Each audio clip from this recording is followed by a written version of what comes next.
বাংলাদেশের সবচেয়ে সুন্দর গ্রাম হচ্ছে পান্তুমাই। নয়নাভিরাম, নান্দনিক, অপূর্ব, হৃদয়স্পর্শী সবগুলো শব্দই এই নামের সঙ্গে লাগালেও এর সৌন্দর্যের বিশ্লেষণ শেষ হবে না।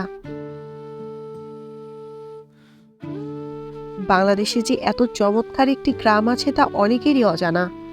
রূপের শহর, রূপের নগরী বলে অনেক শহরেরই খেতাব আছে, কিন্তু বাংলাদেশের মতো ছোট্ট একটি দেশের ছোট্ট একটি অনিন্দ সুন্দর গ্রামের কোনো খেতাব নেই।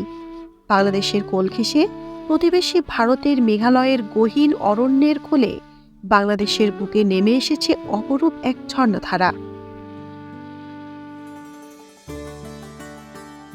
যার কুল কুল ধ্বনি মনকে দলিয়ে দিয়ে যায়। ঝর্ণাটির স্থানীয় নাম ফাটাছড়ির ঝর্ণা, কেউ কেউ একে ডাকেন বড়হিল ঝর্ণা বলে।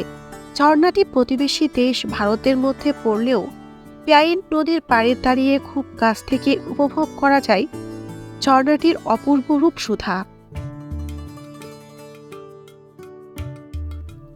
পাশেই বিএসএফ এর ক্যাম্প, বড়ই গাছের সারি দিয়ে এখানে দুই দেশের সীমানা ভাগ করা। এখানে বিজিবির কোনো চৌকি নেই, তাই সীমানার কাছাকাছি যাওয়া বিপজ্জনক। কাছাকাছি না গিয়েও ঝর্ণাটির মোহনীয় সৌন্দর্য রস উপভোগ করতে পারবেন প্রাণ ভরে। পান্তুমাই সিলেট জেলার পশ্চিম জাফলং ইউনিয়নের একটি গ্রাম, যা ভারত সীমান্তের মেঘালয় পাহাড়ের পাদদেশে অবস্থিত। পান্তুমাই গ্রামকে যদিও অনেকে পাংথুমাই বলে ডাকে, কিন্তু এর সঠিক উচ্চারণ পান্তুমাই।